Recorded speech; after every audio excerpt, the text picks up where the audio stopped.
butuh kita support Bapak Ibu. Karena kalau kita tidak mensupport 3 benih di ajang karet di 3 Sumatera kali ini, kita tidak akan punya penerus. Bismillahirrahmanirrahim. Assalamualaikum warahmatullahi wabarakatuh. Semangat pagi Bapak Ibu. Masih semangat ya Bapak Ibu. Kami dari CGP Angkatan 4 untuk mensosialisasikan untuk pengibasan melibatkan Bapak Ibu dari Bapak Ketan, Ibu Dani, dan saya sendiri Rinantono. Kami sudah belajar di program pendidikan guru penggerak untuk paket modul 1 Bapak Ibu. Kami untuk mengibaskan modul 1, 1.1 dan 1.4.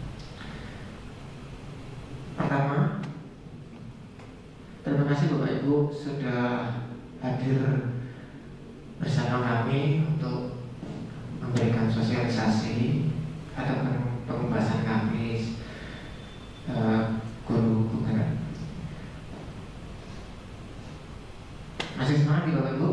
Nah, terima kasih Bapak Ibu. Nah, sekarang kita Bapak Ibu membahas tentang apa arti kata pendidikan Bapak Ibu.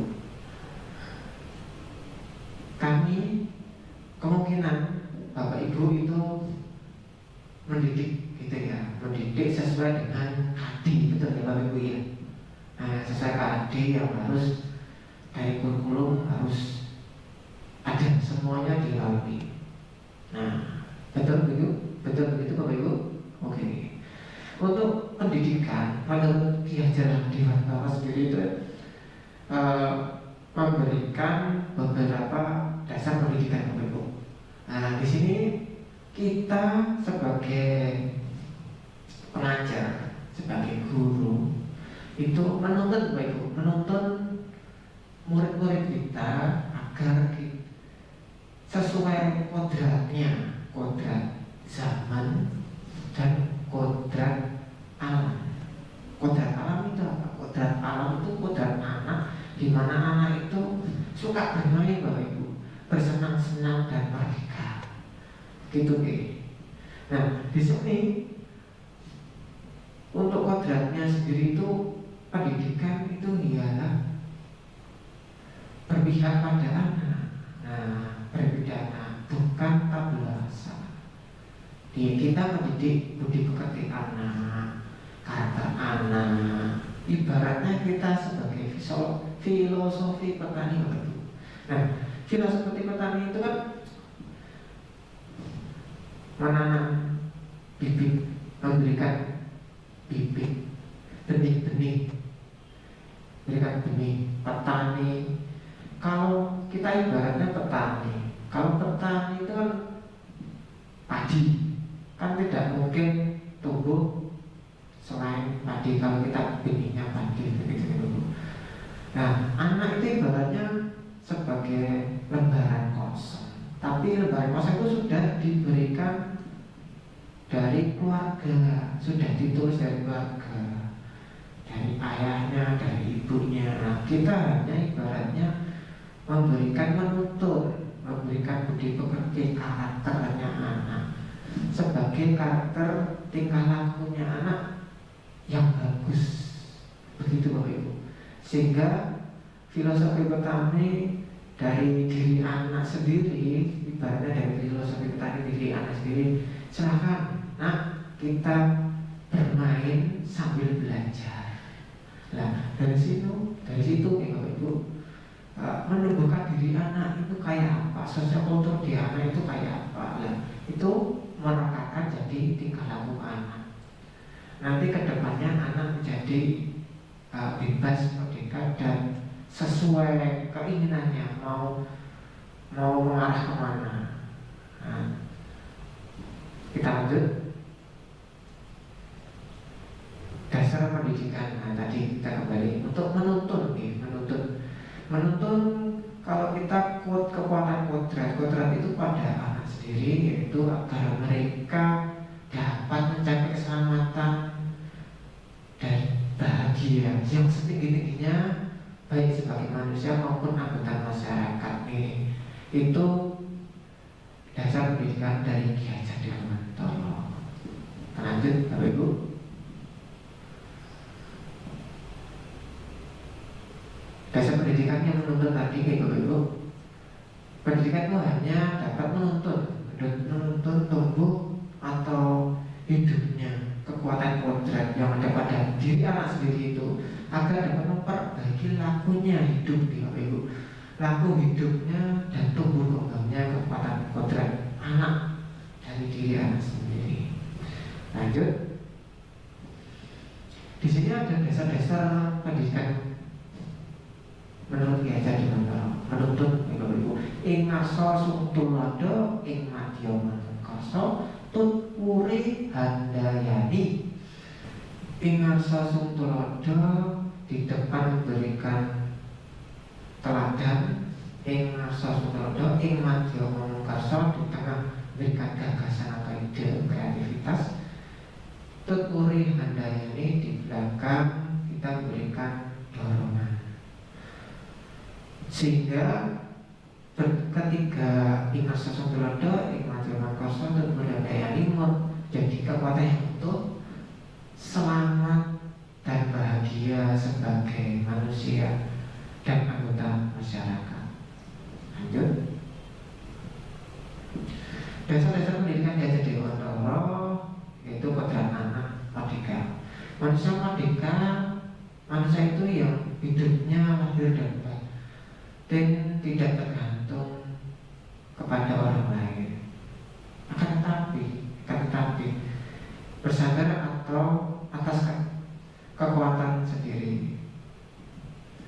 Maksud dari pengajaran dan pendidikan yang berguna untuk berkehidupan bersama ialah pendekatan manusia sebagai bagian dari persatuan, merupakan dari Ki Hajar Dewantara.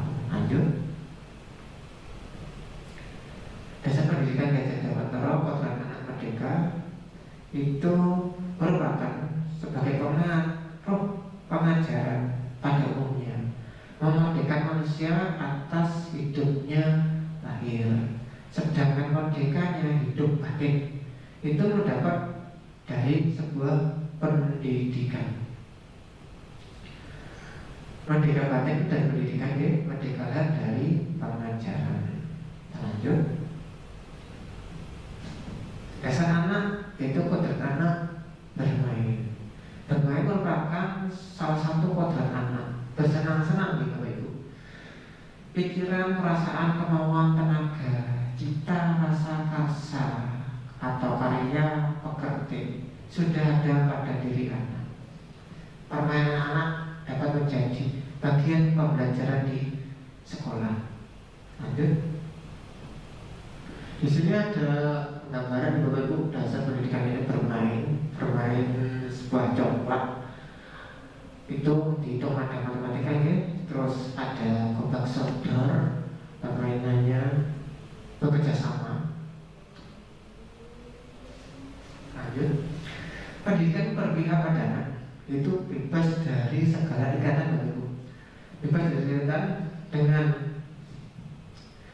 dengan suci hati mendekati sang anak, bukan untuk meminta sesuatu hak, melainkan untuk berhamba pada anak, pada sang anak.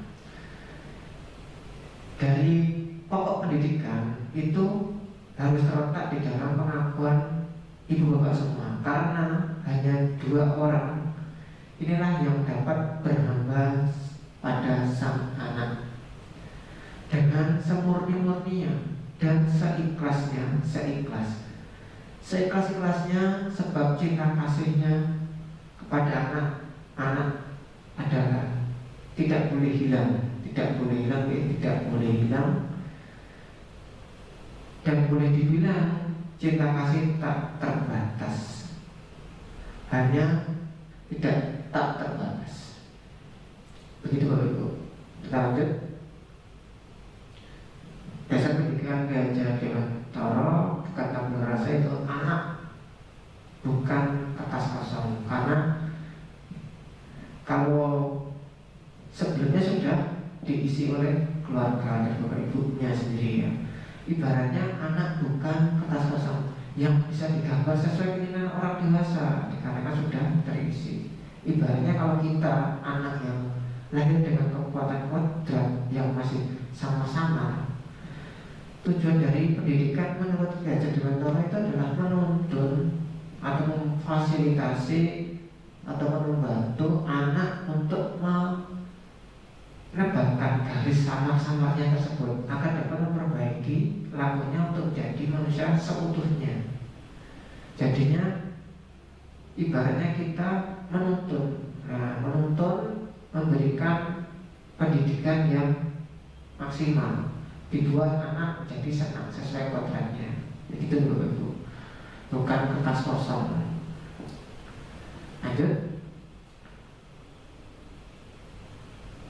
tadi sudah.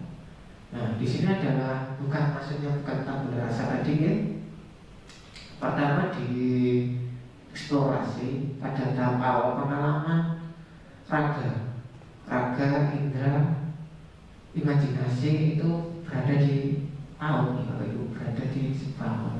Kemudian masuk ke SD sampai kelas 3, 1 kelas 3 mengenal riset project durasi pendek melalui 1 minggu dapat berkelompok anak-anak di kelas SD, menguasai teks sama mengenal kelompoknya, mengenal pembelajarannya. Lanjut sampai kelas 4 SD memperluas konteks keterampilannya, perjelas di keterampilan bertanya. Terus lanjut lagi tingkat atasnya, belajar mandiri tingkat SMA, orientasi pilihan hidup, passionnya dari 5-10 ke depannya. Kita lanjut. Nah, di sini bukan tabula rasa dan contohnya Bapak Ibu. Nah, contoh lanjut. Budi pekerti merupakan watak atau karakter di mana bersatunya perpaduan yang selalu harmonis antara gerak, pikiran, perasaan dan kehendak atau kemauan, sehingga menimbulkan tenaga atau semangat. Budi pekerti sendiri dari budi, pikiran, perasaan, kehendak atau kemauan. Pekerti sendiri adalah tenaga dari cipta, rasa, karya. Pekerti itu tenaganya, nah, menjadi satu kesatuan keseimbangan keselarasan hidup. Kita lanjut. Nah, contohnya tadi pada permainan gamelan ini Bapak Ibu. Nah, gamelan ini ada gamelannya ya. Di sini ada gamelan. Nah, lanjut. Nah, di sini ada masih sama ya. Keseimbangan ya, tentang keseimbangan selarasan. Lanjut. Nah, tadi yang sudah saya bilang nih Bapak Ibu, sudah saya ajarkan kepada Bapak Ibu, ibaratnya seorang petani pada hakikatnya sama kewajibannya dengan seorang pendidik, hampir sama di selaras ya. Yaitu ibaratnya menanam jagung, misalnya hanya dapat menuntut tumbuhnya saja, jagungnya ya, dapat membagi kondisi tanahnya, memeliharanya tanaman jagung, memberi pupuk dan air, sambil membasmi ulat-ulat yang ada di sekitar ataupun jamur yang mengganggu hidup tanaman padi dan lain sebagainya. Ya, ibaratnya kita memberikan jagung, tumbuhnya nggak mungkin jadi padi. Nah, kita benihnya sudah jagung ya, nanti jagung tumbuhnya. Kita harus melihat kondisi tanahnya kayak apa biar jadi bagus. Jadinya ibaratnya anak sampai dewasa itu mempunyai kecerdasan dan budi pekerti yang bagus. Nah, di sini referensi filosofi pendidikan Ki Dewantara, guru dan murid berkolaborasi untuk menginisialisasi atau menciptakan kedalaman rasa takjub, asmara itu bisa ya, dalam spiritual, intelektual dan sosial untuk mencapai selamat dan bahagia sebagai manusia. Siswa dan guru itu merdeka belajar itu, yang berkolaborasi bersama menggali dan mengembangkan potensi siswa dalam mengakomodasi karakteristik. Nah, karakteristiknya anak-anak bermacam-macam. Nah, dari situ masing-masing untuk mewujudkan sustainability. Nah, jadi Bapak Ibu, masuk ke modul 1.0. Masih semangat Bapak Ibu? Wah, terima kasih Bapak Ibu. Kita kembali lagi masuk ke budaya positif Bapak Ibu. Nah, di sini budaya positif atau ekosistem positif.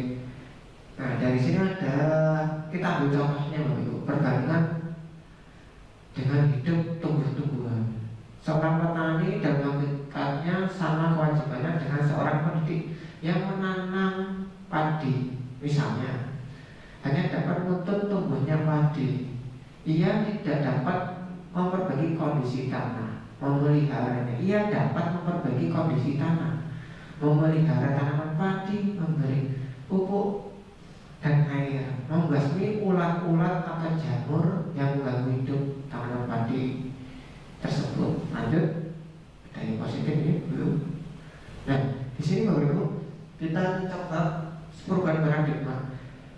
Kegiatan kepala tangan Bapak Ibu bisa dibaca di Bapak Ibu. Ada sebuah kertas, ada B. Coba sobek secari kertasnya dicari. D, ditulis benda atau sesuatu yang sangat berharga Bapak Ibu. Untuk Bapak Ibu, letakkan di salah satu tangan Bapak Ibu, dan Anda dapat genggaman di tangan genggam Bapak Ibu sebut dengan segala daya. Buatlah sebuah kepala begini Bapak Ibu. Nah, kita coba bermain Bapak. Kemudian teman sampingnya Bapak Ibu mencoba dengan semua tenaga untuk membuka berbagai cara bagaimana untuk dapat memberikan benda tersebut. Nah, apa yang terjadi Bapak Ibu? Nah, ibaratnya kan gitu Bapak Ibu.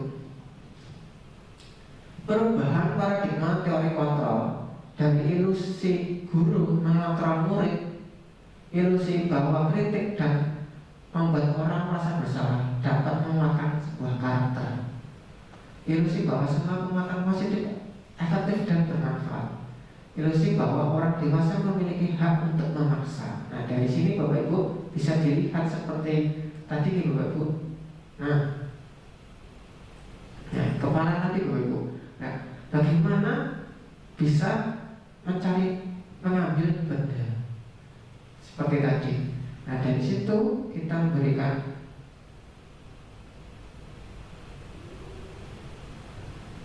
perubahan dari teori sebuah kontrol, memberikan ilusi. Ini sebagai ibaratnya benda itu adalah benda yang sangat beragam. Bagaimana caranya akan mengambil? Bagaimana caranya? Nah, itu sebagai permainan. Ini memberikan permainan di mana seorang anak atau seorang teman, ini kita tadi seorang teman untuk mengambil bagaimana caranya buat gelitik ataupun dibuat bersuara tertawa akan bisa mendapatkan tersebut. Nah, dari situ kita ibaratkan dari teori kontrol tersebut tadi, guru bisa mengontrol murid. Nah, bagaimana murid? Nah, murid-murid kita bagaimana untuk bisa mengambil sebuah kertas tadi. Ilusi bahwa kritik dan membuat orang merasa bersalah dapat menguatkan karakter. Ilusi bahwa semua penguatan positif, negatif dan bermanfaat. Ilusi bahwa orang dewasa memiliki hak untuk memaksa. Lanjut, Ibu. Teori motivasi perilaku manusia. Di sini ada beberapa motivasi dari motivasi eksternal, motivasi internal. Di sini untuk menghindari setidaknya hukuman. Nah, contohnya ini motivasi eksternal. Untuk menghindari tidak nyamanan atau hukuman, apa yang akan terjadi apabila saya tidak melakukannya. Nah, yang kedua, untuk mendapatkan imbalan dari orang lain, institusi apa yang akan saya dapatkan bila saya melakukannya. Yang ketiga, itu tadi dari eksternal kan. Yang ketiga dari internal, untuk menghargai diri sendiri, menjadi insan sesuai harapan kita. Saya akan menjadi orang yang seperti apa bila saya melakukannya. Nah, ini adalah beberapa teori motivasi perilaku manusia. Kita lanjut. Nah, di sini Bapak Ibu, budaya positif itu ibaratnya paling menyeluruh. Di dalamnya adalah lingkungan positif, dalamnya lagi adalah keyakinan kelas, dan terakhir adalah peraturan kelas. Peraturan kelas, di mana peraturan kelas kalau kemarin saya terapkan sama anak-anak itu membuat keyakinan kelas, di mana keyakinan kelas merupakan sebuah peraturan kelas dan kita sepakati bersama, Bapak Ibu. Anak-anak menuliskan peraturan kelasnya kayak kelas kayak apa. Nah, dari situ anak kalau ada permasalahan kita kembalikan ke keyakinan kelas. Bagaimana keyakinan kelas kalian? Nah, tidak lanjutnya bagaimana? Nah, kurang lebih begitu, Bapak Ibu. Di situ nanti menumbuh kembangkan budaya positif yang baik, dari lingkungan juga positif yang baik. Lanjut lagi. Nah, di sini sebagai contoh kesepakatan kelas. Kesepakatan kelas di sini kami guru dan murid yang saling menyayangi. Yang kedua, kami murid yang semangat belajar. Yang ketiga, kami murid yang peduli dengan teman-teman. Nah, di situ sebagai contoh kesepakatan kelas Ibu, kesepakatan kelas datang tepat waktu, mengucapkan salam, menjaga kebersihan sekolah, dan lain sebagainya. Itu merupakan kesepakatan kelas, keyakinan kelas yang ditulis bersama-sama oleh murid-murid kita. Kalau saya kemarin itu sudah membuat keyakinan kelas, ditulis di gerbong kita produktif, ditulis dulu di kertas, dibacakan, kemudian diketik di sebuah komputer. Di sini Bapak Ibu ada peraturan keyakinan kelas.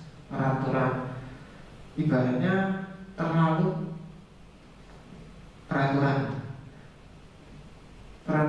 sebagai contoh, selalu kembalikan buku ke tempatnya. Keyakinan kelas berarti punya sebuah tanggung jawab. Apalagi yang lain, dilarang mengganggu orang lain. Terus keyakinan kelas berarti menghormati orang lain dan diri sendiri. Itu sebagai contoh peraturan dan keyakinan kelas. Beberapa peraturan dan keyakinan kelas seperti itu, ada lagi contohnya, gunakan sebuah masker. Nah, ini masker. Berarti keyakinan kelasnya apa? Kesehatan, keselamatan. Nah, masa pandemi ini Bapak Ibu masih menggunakan masker. Kita lanjut. Dihukum oleh penghargaan. Nah, ini Bapak Ibu, dihukum oleh penghargaan itu ibaratnya itu jangka pendeknya dan jangka panjangnya. Penghargaan menghukum, penghargaan mengurangi ketepatan, penghargaan tidak efektif. Nah, sebagai contoh begini dulu, anak dihukum, biasanya dihukum itu sampai membekas. Kamu telah melakukan kesalahan, contohnya melakukan kesalahan mensobek kertas dan membuang pada sembarangan, contohnya. Nah, anaknya dihukum push up atau dihukum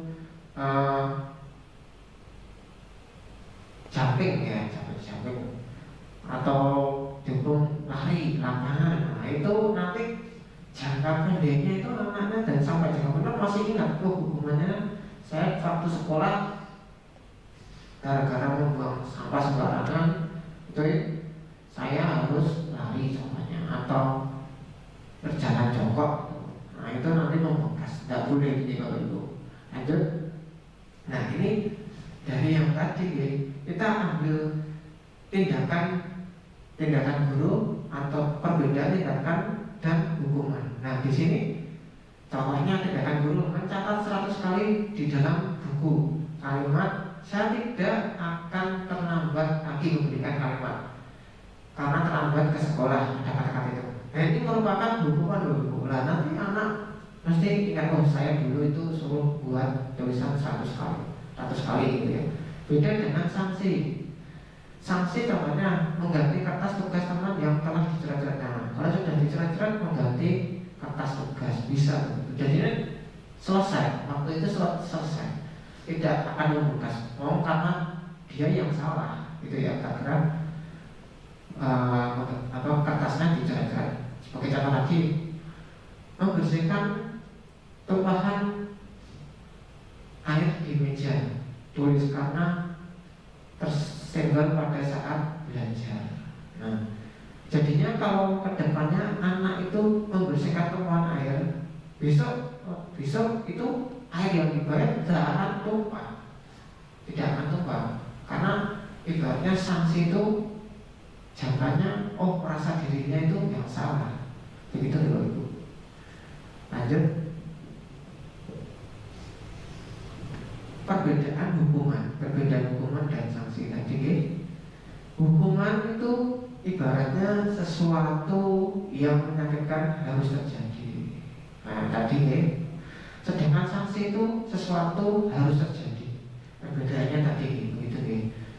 Terus hukuman membuat anak sakit, masih dalam hati, fisik maupun hati untuk jangka waktu yang lama. Sedangkan sanksinya, konsekuensinya membuat anak merasa tidak nyaman dalam jangka waktu yang pendek. Nah, itu tadi kalau tertumpah air itu tertumpah air, berarti harus membersihkan air. Jadi kedepannya tidak akan menumpahkan air. Lanjut, cinta kasih diterima, terus penguasaan, kebebasan, kesenangan dan tergantung ataupun survival itu merupakan satu kesatuan ya, kebutuhan dasar manusia. Lanjut, ada beberapa posisi kontrol nih Bapak Ibu, 5 posisi kontrol. Guru sebagai penghukum, selanjutnya membuat orang merasa bersalah, yang ketiga adalah sebagai teman, yang keempat adalah pemantau, dan yang terakhir adalah manajer. Ini adalah manajer itu paling tinggi kekuatannya gitu Bu. Paling tinggi ibaratnya bisa sebagai teman, bisa sebagai pemantau. Nah, kalau bisa ke depan Bapak Ibu jangan jadi penghukum. Bisa memberikan solusi yang terbaik, memberikan solusi bagaimana anaknya menjadi yang terbaik. Begitu Bapak Ibu.